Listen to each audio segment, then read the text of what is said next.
Apakah asam lambung itu bisa nurun ke anak? Akhir-akhir ini banyak sekali ibu-ibu yang ngechat aku, WA aku, yang komen di video-video aku, "Bunda, anak aku kena asam lambung." Ada yang di bawah 10 tahun, ada yang di bawah 5 tahun. Jadi asam lambung ini tidak memandang usia, tergantung dari pola makan, dari pola hidup. Apalagi anak-anak ya. Anak-anak ini biasanya terjadi asam lambung karena dari makanan, dari virus atau bakteri, dari kebersihan ya, dari pola hidupnya juga. Di sini aku bakal sharing, Adeva pernah ngalamin ini ya. Di sini aku bakal sharing panjang lebar lagi. Yuk simak videonya sampai selesai, bantu aku subscribe, like, komen, dan share.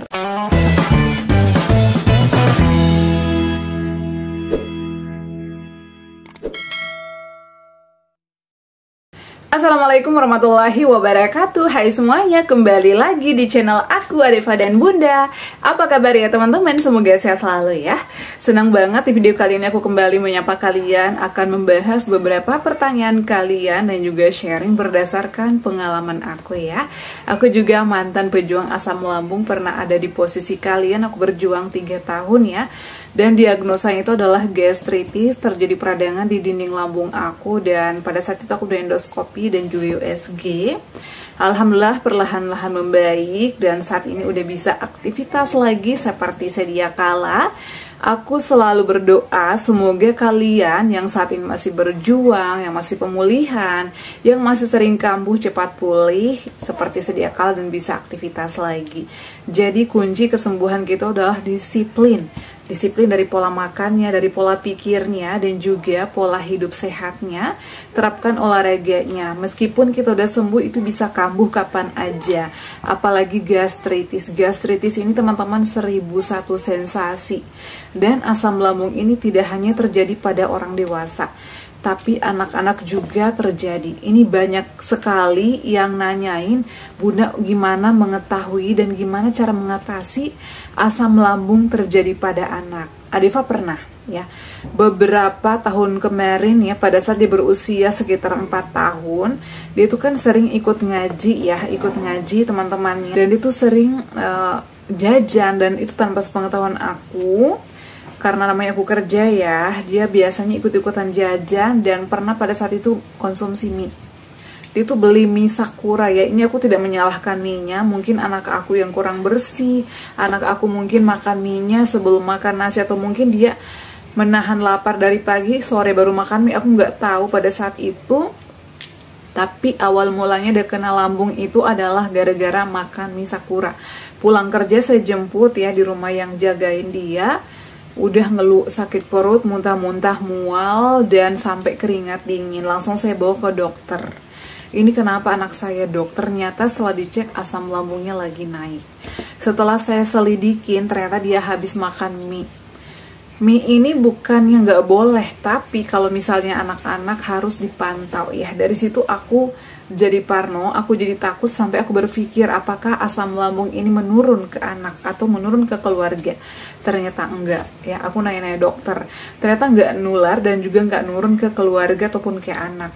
Itu pure dari pola makan anak kita, kemudian bisa juga dari virus, dari bakteri, atau juga mungkin anak kita lagi makan nggak cuci tangan, atau bisa makan apapun kayak minuman-minuman, mungkin dia tanpa sepengetahuan kita, dia minum ikut-ikutan. Jadi kita juga harus bisa kontrol, harus bisa kita jaga. Itu nggak bagus juga buat anak kita, karena kalau udah kambuh kayak gini kan, aku tuh sampai panik bawa ke dokter. Asam lambungnya naik, dan obat-obatan yang diberikan apa? Hampir sama dengan obat-obatan aku pada saat itu, cuman pada saat itu Adeva nggak dikasih sukralfat ya. Yang dikasih itu adalah Lanzo, kemudian bukan Lanzo ya, omeprazol karena di puskes itu malam-malam aku datang, di puskes itu nggak disediain Lanzo, adanya itu omeprazol. Kemudian aku dikasih juga ranitidin pada saat itu ya, sama karena anak aku mual-mual, jadi konsumsi itu sebelum makan. Aku itu panik banget, cemas, dan dari situ Adeva sampai saat ini kalau makan mie harus dengan pengawasan aku. Bukannya aku pelit, bukannya aku nggak bolehin, tapi memang karena aku udah lihat dengan mata kepala aku sendiri. Pada saat itu aku langsung konsultasi ke dokter, ini apa yang terjadi dok? Ternyata asam lambung pada anak itu naik. Pertama ya dari makanan-makanannya, kita itu harus membiasakan anak-anak makan nasi, jangan mie. Apalagi di pagi hari mau berangkat sekolah, kalau bisa mie-nya jangan. Makan nasi sama telur dadar ataupun telur ceplok itu udah bagus banget. Anak juga lebih fokus, lebih konsentrasi dalam belajar. Jadi dia nggak bakalan kelaparan. Makannya itu bukan banyak ya, karena banyak yang menganggap orang tua, ibu-ibu, aku takut bun, kalau misalnya anakku kasih makan nasi pagi takutnya nyampe di kelas malah tidur. Itu salah, pemikiran yang salah menurut aku ya. Karena ini aku biasakan diri aku sendiri ya untuk anakku Adeva. Dia itu saat ini ya, semenjak sekolah nggak pernah sarapan roti, nggak pernah sarapan makanan-makanan ringan di pagi hari. Jadi aku itu harus benar-benar terapkan ya disiplin untuk makan nasi. Jadi pagi-pagi itu makan nasi. Nasinya mau nasi goreng, nasi liwet, nasi putih biasa. Jadi kadang aku nanya, Adeva besok kamu mau makan apa? Mau nasi bola-bola pakai rumput laut bun, tapi aku tambahin lauknya. Kalau nggak telur, ikan atau ayam. Jadi salah satunya agar dia pada saat belajar itu lebih konsentrasi, nggak bakalan ngantuk. Yang penting kita sarapannya itu kan nggak banyak, nggak sampai kenyang sampai nggak bisa bangun, enggak. Jadi porsi itu memang porsi anak-anak. Jadi ibu-ibu harus biasakan juga konsumsi ya makanan yang padat di pagi hari. Anakku mah sukanya makan roti bun sama susu. Jadi kualitas sarapan susu sama roti dibandingkan sama nasi sama telur ataupun nasi sama ikan atau nasi sama ayam atau sama daging, itu jauh berbeda. Aku bisa melihat perbedaan Adeva ketika dia sarapan roti sama susu sama sarapan nasi ya dan juga telur. Itu beda, jauh beda banget. Itu lebih aktif, lebih semangat, dan itu kadang nggak ngerasa capek seharian. Kalau misalnya anaknya pengen susu, boleh-boleh aja. Jadi sarapannya, aku tuh kadang sarapan Adeva jam 6. Sarapan Adeva jam 6 karena aku bangunin itu di jam 5 ya, udah harus bangun. Kemudian setelah bangun tidur, dia duduk, konsumsi air putih, habis itu mandi. Habis mandi, sarapan ya, sarapan itu wajib. Kemudian kalau pengen minum susu, kadang aku siapin susu Denkau, itu boleh, yang Fortigro ya, yang siap sekolah, itu bagus banget untuk anak-anak. Tapi setelah makan nasi, jadi jangan mentang-mentang minum susu nggak dikasih makan nasi. Aku tuh biasanya Adeva kasih nasi secentong, telur, sama kadang sayur capcay, kadang sayur sop. Udah suapin beberapa suap, kadang 5 suap sampai 7 suap, udah bunda kenyang. Udah habis itu kan nunggu pakai baju dan lain sebagainya. Setelah itu mau berangkat kadang minum susu. Ya susunya juga jangan 1 gelas penuh. Jadi kadang aku kasihnya itu yang takarannya tadinya kan 4 sendok ya. Kadang aku hanya kasih 2 sendok karena anaknya kan minta. Ya udah aku kasih daripada dia nggak mood kan belajarnya. Tapi kalau misalnya nggak ada susu dari rumah, biasanya aku bekalnya itu ya, aku tambahin susu, kadang yogurt. Jadi buah-buahan juga wajib. Sama menurut aku anak itu wajib banget ngebekal sayuran. Kecuali ya misalnya hari Jumat bunda, aku pulang cepat hari Jumat kan, pulang jam 9. Jadi makan nasi dari rumah, kemudian ke sekolahnya hanya kadang aku bawain burger, kadang aku bawain roti sandwich, itu yang ada sayur-sayurannya sama susu. Itu juga cukup karena setelah pulang sekolah kan nyampe rumah makan lagi. Jadi benar-benar kita harus perhatikan kondisi anak kita, baik itu di sekolah maupun di rumah. Harus selektif memilih makanan-makanan juga ya. Jangan mentang-mentang anaknya doyan mie dikasih mie setiap hari, jangan, itu kurang bagus. Kemudian kalau misalnya udah terjadi sama anak bun, apa yang harus kita lakukan jika asam lambung anak itu sudah sering naik? Nah biasanya anak-anak kalau udah kena asam lambung itu ada beberapa ciri ya. Yang pertama itu dia mual. Itu sering banget dialami oleh pejuang asam lambung. Ini sama kayak Deva, dia mual, kemudian keringat dingin, bunda aku lemas, aku pusing. Itu bisa dari asam lambung. Asam lambung ini karena makanan, bisa dari karena bakteri ataupun virus, ataupun dia kurang cuci tangan yang gak bersih, atau makan makanan tertentu ya.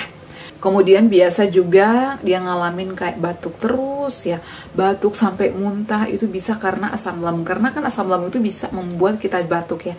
Orang dewasa aja kalau misalnya asam lambungnya naik itu bisa. Biasanya aku tuh dulu sering ngalamin batuk kering.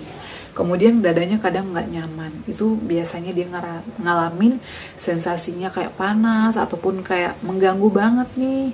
Bun, rasanya nggak enak, itu bisa dari asam lambung.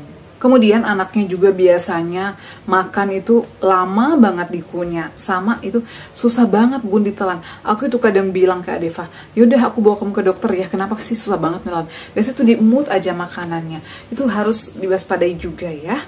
Dan juga biasanya anak-anak itu nggak nafsu makan, dikasih makanan ini nggak mau, makanan itu nggak mau, pokoknya dia nggak mau. Sama kelihatan kadang lemas, berat badannya juga nggak naik-naik, itu bisa dari asam lambung. Anakku kok udah banyak ngemil, tapi kok nggak naik-naik berat badannya, itu bisa dari asam lambung. Jadi teman-teman ya, mama-mama, bapak-bapak, ibu-ibu, kalau misalnya anaknya udah ngalamin ciri-ciri ini harus wajib periksakan ke dokter ya.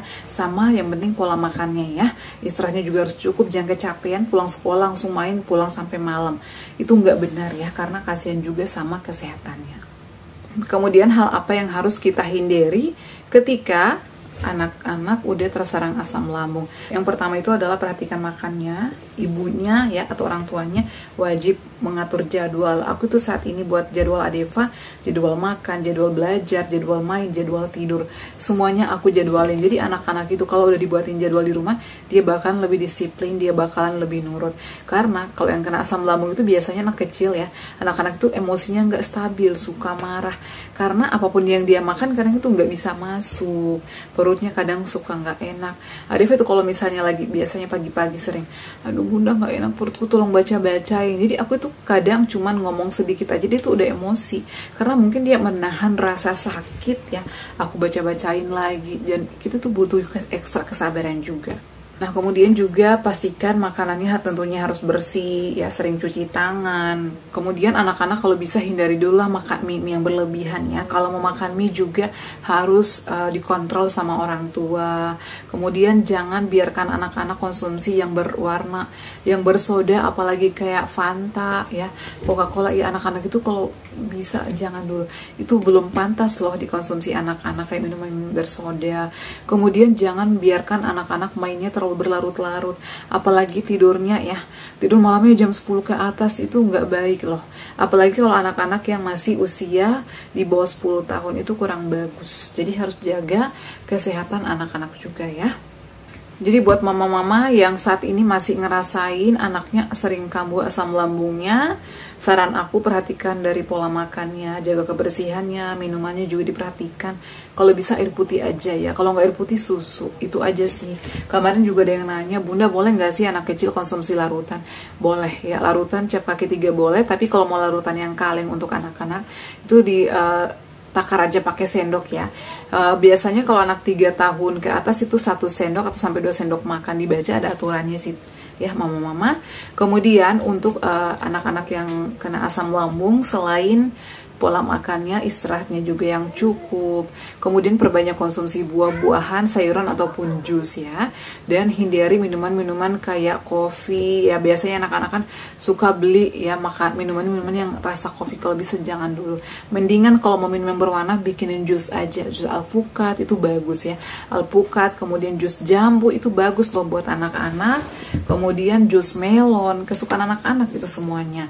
Yang penting kita sebagai orang tua wajib banget memperhatikan ya, atau bisa terus menjaga pola makan anak kita. Dan ini juga terjadi sama orang dewasa sih, harus hati-hati. Ini nggak jauh beda sama orang dewasa, cuman anak kecil ini kan dia masih butuh pantauan dari ibunya, dari orang tuanya. Makanya aku menyarankan, karena Adeva pada saat usia 4 tahun apa 5 tahun pernah kena pada saat itu, dan aku tuh sampai marah-marah. Tapi ya aku nggak bisa marah banyak-banyak marah, karena kan memang aku nitipin dia, aku sama neneknya yang ngomong ya. Aku juga nggak bilang pada saat itu kalau nggak boleh dikasih mie, itu nggak bisa makan mie sembarangan tanpa pengawasan aku. Ini menjadi pelajaran juga. Jadi buat anak-anak yang lagi kena asam lambung, harus dirubah pola hidupnya ya, pola makannya. Biasakan pagi harinya sarapan nasi, perbanyak konsumsi air putih. Kalau mau konsumsi susu boleh, tapi susu anak ya, jangan dikasih susu yang full cream, yang apa ya namanya, yang kental manis. Itu bukan susu anak, itu hanya untuk penambah makanan ya, atau pelengkap kayak untuk bikin kue dan lain sebagainya. Kalau mau ya kayak Denkau, Frisian Flag yang bubuk khusus untuk anak-anak kan banyak dijual. Babelak juga ada. Jadi pintar-pintarnya kita mencari ya makanan dan minuman untuk anak kita. Kalau misalnya belum ada dana Bu untuk beli susu, bikin jus aja, beli jambu, beli alpukat itu kan bisa ya, sekilo udah dapat banyak. Atau bikin teh aja, teh manis tapi jangan sering-sering. Kalau aku tuh ngasih Adeva teh kadang sekali seminggu aja. Dan dia juga ngerti karena bapak aku kan gula ya. Aku selalu bilang ke Adeva, bapak itu, kakek itu gula, jadi takutnya nurun. Jadi kita harus jaga pola makan juga ya.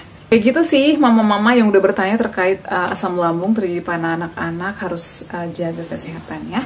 Ibu-ibu juga semuanya jaga kesehatan. Semoga kita selalu bisa menjadi ibu yang hebat, ibu yang terbaik, dan bisa merawat anak dan keluarga kita dengan baik. Cukup sekian ya share kali ini, semoga bermanfaat. Jangan lupa untuk terus dukung channel aku Adeva dan Bunda dengan cara like, komen, share, dan subscribe. Assalamualaikum warahmatullahi wabarakatuh. Sampai ketemu lagi di video-video aku selanjutnya. Bye.